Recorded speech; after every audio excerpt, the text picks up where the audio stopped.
അസ്സലാമു അലൈക്കും വറഹ്മത്തുള്ളാഹി. ഈ മൊഹീദ്ദീൻ സഅദിയൊക്കെ കുറച്ചൊരു നിലവാരമുള്ള ആളെന്നാണ് ഞാൻ മനസ്സിലാക്കിയിരുന്നത്.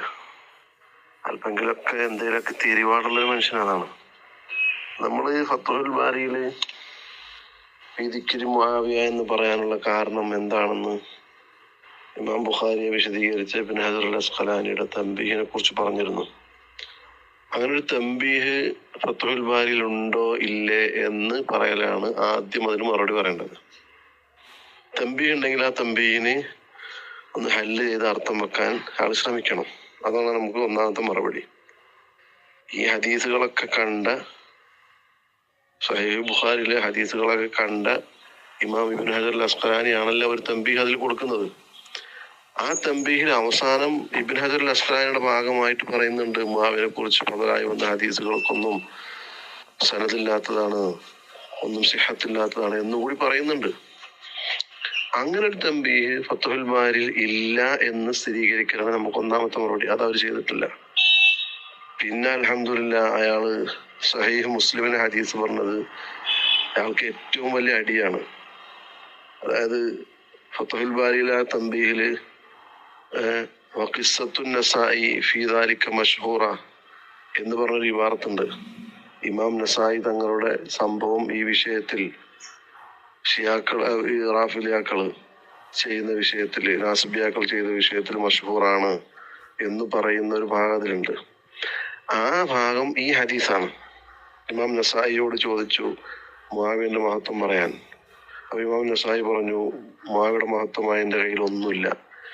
ആകെ ഉള്ളത് ഈ ഇദ്ദേഹം പറഞ്ഞ ഇമാം മുസ്ലിം തങ്ങൾ പറഞ്ഞ ഹദീസ്, സഹീഹ് മുസ്ലിമിലുള്ള ഹദീസ് അവസാനം ലാ അശ്ബ അല്ലാഹു ബത്ന, അയാളുടെ വയർ അള്ളാഹു നടക്കാതിരിക്കട്ടെ. അതിനാണ് അർത്ഥം പറഞ്ഞിട്ടില്ല. അത് പ്രത്യേകം ശ്രദ്ധിക്കണം. ശരിക്കും എന്താ അഷ്ബ അള്ളാഹു ബത്ന എന്ന് മദ്ഹാണെങ്കിൽ പറയണ്ടേ? അതിന്റെ അർത്ഥം മലയാളം അറിയുന്നവർക്ക്, അറബി അറിയുന്നവർക്ക് അറിയാലോ. ലാ അഷ്ബ അള്ളാഹു ബത്ന, അവന്റെ വയറല്ലാഹു നടക്കാതിരിക്കട്ടെ. വയറല്ലാഹു നടക്കാതിരിക്കട്ടെ എന്ന് പറഞ്ഞാൽ മദ്ഹാണെന്നാണ് ഇയാൾ പറഞ്ഞെങ്കിൽ ഓക്കെ. അതോടൊപ്പം ഒന്നുകൂടി മനസ്സിലാക്കണം, മുത്തുനബി സല്ലല്ലാഹു അലൈഹി വസല്ലം തങ്ങൾ വിളിച്ചാൽ നിസ്കാരത്തിൽ നിന്നവരെ കൈയഴിച്ച് പോകണം എന്ന് പഠിച്ച നമ്മള്, സാധാരണക്കാരായ ഒരു അറിവില്ലാത്ത സഹാബി ഒന്നുമില്ലാത്ത നമ്മള്, സഹാബിയായ മുആവിയ മുത്തുനബി തങ്ങള് അബ്ദുല്ലാഹി ബിൻ അബ്ബാസ് തങ്ങളെ വിട്ട് വിളിപ്പിച്ച് 2 വട്ടം വന്നിട്ടില്ല എന്നും കൂടി നമ്മൾ മനസ്സിലാക്കണം. അപ്പോഴാണ് നബി തങ്ങൾ ലാ അശ്ബ അല്ലാഹു ബത്നഹു, അവന്റെ വയറല്ലാഹു നടക്കാതിരിക്കട്ടെ. അതിന്റെ പരിണിത ഫലം എന്തായിരുന്നു പിന്നീട് ചരിത്രം പറഞ്ഞിട്ടുണ്ട്. എത്ര തിന്നാലും വയറെന്നറിയില്ലായിരുന്നു മുആവിയക്ക്. അതവിടെ നിൽക്കട്ടെ. ഈ സംഭവം അല്ലാതെ മുആവിയുടെ മഹത്വമായിട്ട് എനിക്കൊന്നും പറയാനില്ല എന്ന് പറഞ്ഞത് കൊണ്ടാണ് ഇമാം മുഹമ്മദ് ശുഐബ് നസായി തങ്ങളെ അടിച്ചു കൊലപ്പെടുത്തിയത്, ഷഹീദ് ആയ ഒരു വഫാത്തായത് ലാസ്റ്റ്. അപ്പൊ ഈ സംഭവം ഒരിക്കലും മുആവിന്റെ മഹത്വമല്ല. അത്രയും വലിയ പൊട്ടനാണ് ഇയാള്. മൊഹീദ്ദീൻ സഅദി എന്ന് പറഞ്ഞാൽ കുറച്ചൊക്കെ അന്തം വേണ്ട മനുഷ്യന്മാർക്ക്. ഇമാം മുസ്ലിമിന്റെ ഹദീസ് മുആവിക്ക് എന്തെങ്കിലും ഒരു മഹത്വം അതിൽ കണ്ടുകൊണ്ടാണോ പറഞ്ഞത് ലാ അശ്ബ അല്ലാഹു ബത്ന?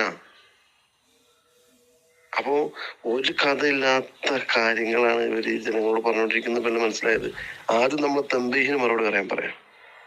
ലാ അശ്ബ അല്ലാഹു ബത്ന ആൾക്ക് അനുകൂലമല്ല.